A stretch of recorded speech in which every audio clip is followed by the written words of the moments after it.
Thank you very much.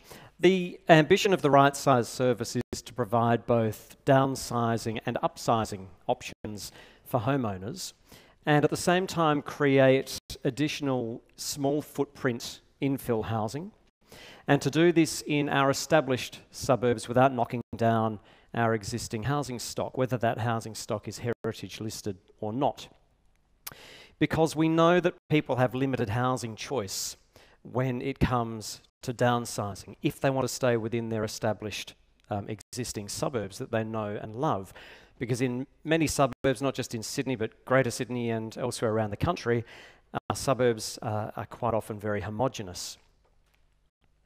At the same time, there's been some fantastic recent work from Nicole Gurran and her team, making us aware that there is an increase in informal and illegal housing that we don't necessarily potentially want to encourage, but is obviously there for a need. So it's demonstrating that infill housing is happening in ad hoc manners, whether we like it or not. But home sharing can, of course, be mutually beneficial. The ABC ran a story of this couple last year, Joan, who's a 94-year-old homeowner, and her tenant, Eve, a single 52-year-old tenant. Joan is able to leverage some of the value of her property and get some passive income through rent that she otherwise wouldn't be able to access.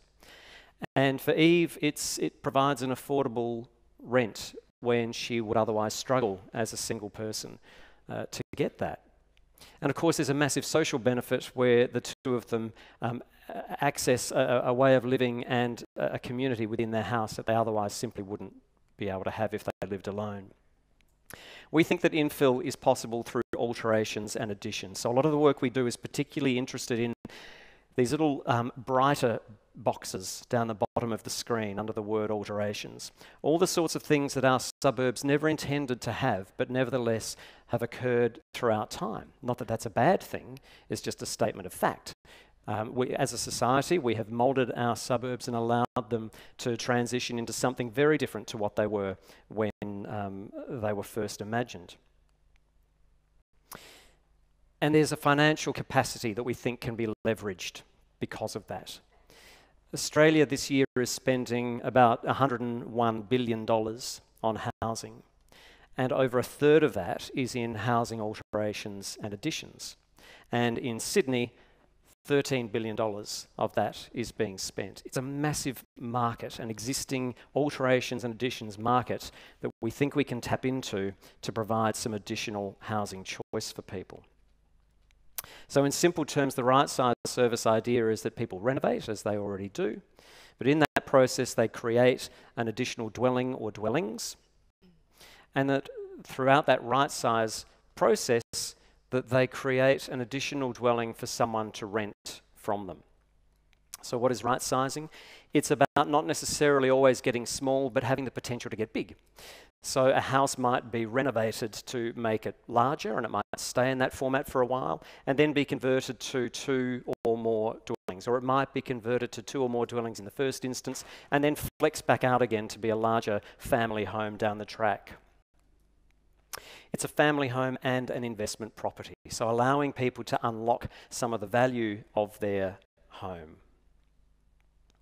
And in very simple terms, it's a complex issue, but in very simple terms, we think there's an affordability factor in this by increasing the supply of housing, but housing that is at a reduced size.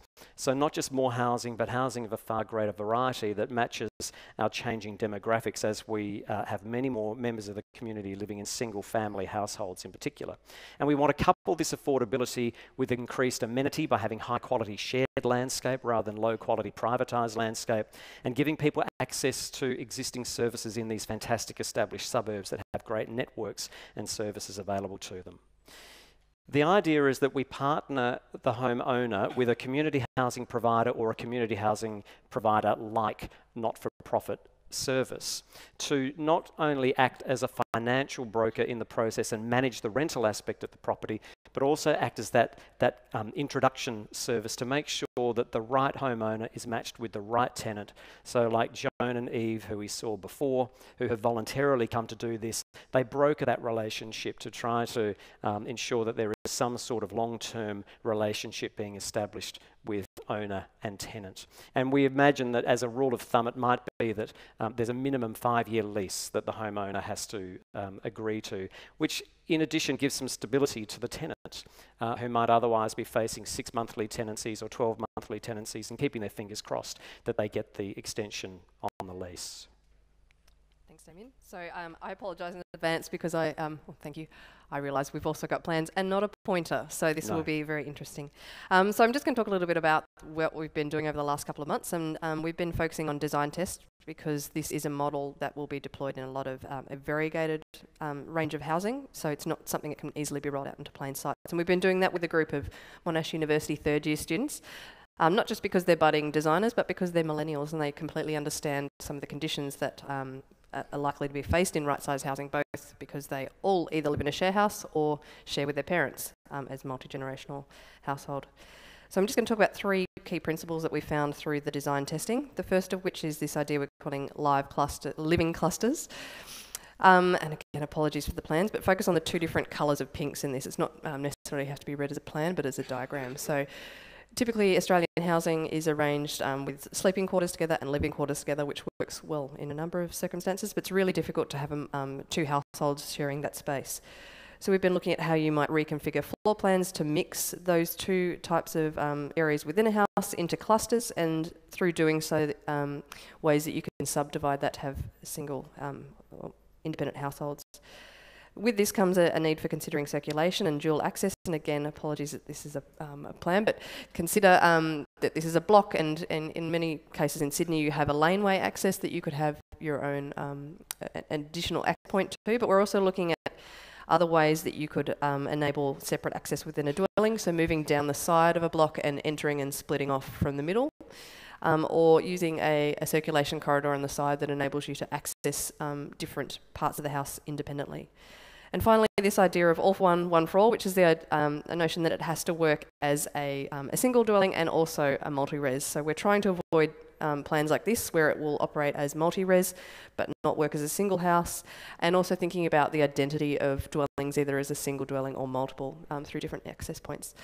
I'm being wrapped up, but basically that's the Rightsize Service. We are currently looking into planning and building through the schemes, but also very interested to hear your thoughts on the scheme, and we welcome your input. Thank you.